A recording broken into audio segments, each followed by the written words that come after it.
Fundarstjóri, ráðherra, aðrir fundargestir.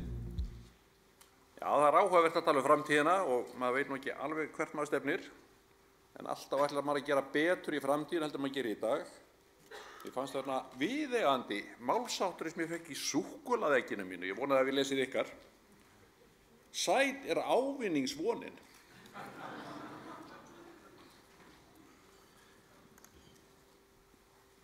Byggt umhverfi er einn almikilvægasti þátturinn í lífi mannsins. Þarna eyðum við meira en 90% ævinnar, þar af helmingnum á okkar eigin heimili. Ef að eitthvað misheppnast varðandi innivist eða lífsgæði, þá er ekki víst að við höfum þrek til að ná markmiði ráðherra fyrir árið 2025. Í erfiðum umhverfi eins og við getum fullyrt að ríkja á Íslandi, þar sem að náttúran er frekar óblíð og verður annars vegar til þess að álag á byggingar er mikið en hins vegar að innivera okkar er óvenju löng með marga aðra, þá þarf að vanda til mannvirkjagerðar. Góð innivist og lífsgæði við þessar aðstæður gerir því miður að byggingarkostnaður getur orðið hár í samanburði við önnur hagstæðari umhverfisskilyrði.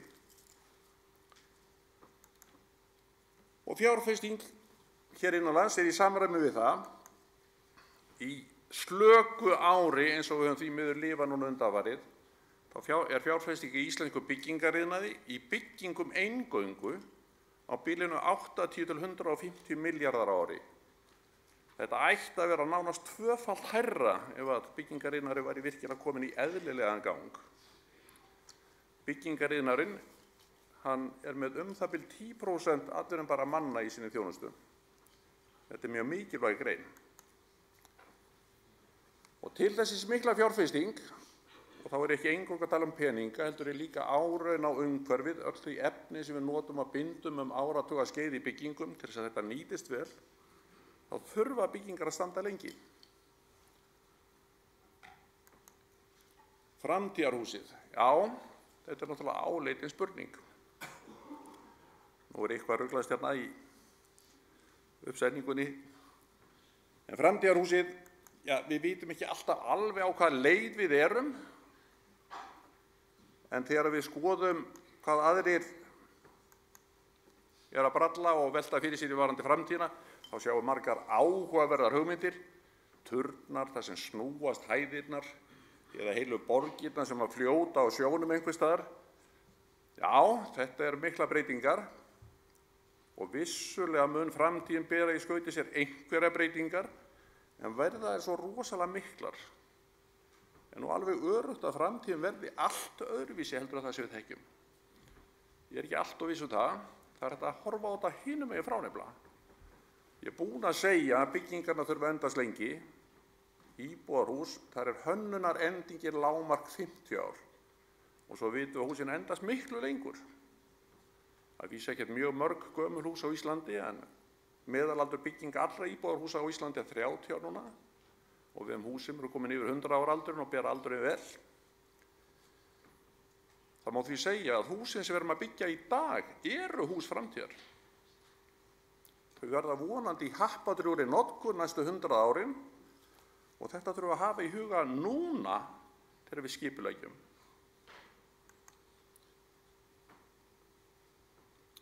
Þá er áleitið að velta fyrir sér, erum við nú að gera eins vel og við viljum gera? Getum við bætt okkur? Já, hver er staðan? Það eru vissar breytingar sem eru auðveldlega fyrirsjáanlegar. Það eru þegar byrjuð þróunin og við sjáum svona það hvert stefnir. En svo er spurningin, eru þessar byggingar sem við höfum þegar og erum að byggja, eru það þær sem að henta framtíðinni? Eða bara mun framtíðin hafa áhuga á að nýta þér? Langstærstur hluti þess sem við munum sjá í náinni framtíð, þar að segja næstu áratugina, er þegar byggt. Aukningin í byggingarmassa er bara 1% á ári. Það verður mjög hæg breyting á gæðum ef við ætlum bara að láta nýbygginga sjá það. Og kröfur til nýbygginga verða að taka mið af því að fjárfestingin er til áratuga ef ekki árhundraðs.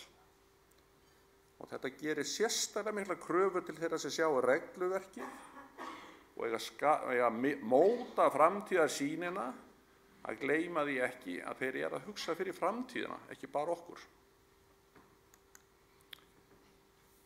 Það vita allir hönnuðir að byggingar munu þurfa að aðlagast breyttum forsendum, en svo bara gerum við allt og lítið af því í hönnun að taka þetta alvarlega, þetta hlutverk, sem kannski eitt mikilvægasta hlutverk hönnuðar.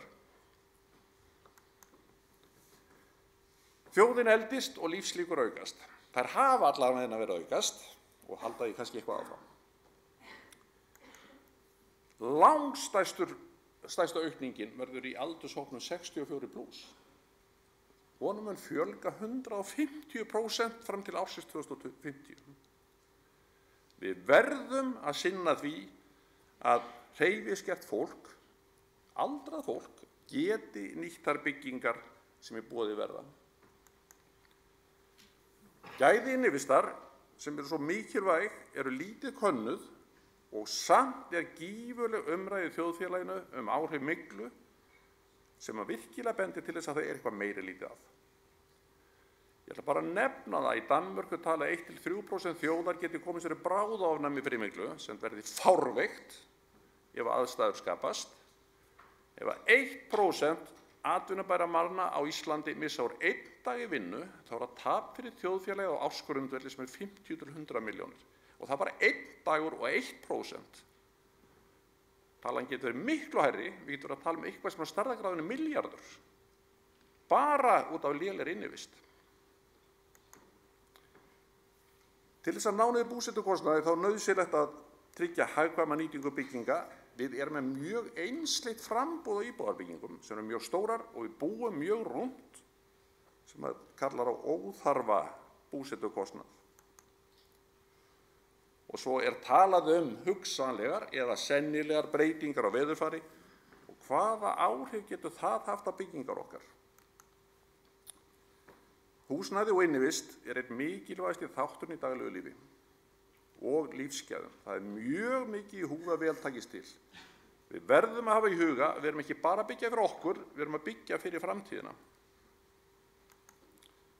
Byggingarstarfsemi og afrækstur hennar er mikilvægur þáttur í þjóðarbúinu og öllu þjóðfélaginu og þetta þarf að fá þá athygli og virðingu sem því ber. Takk fyrir.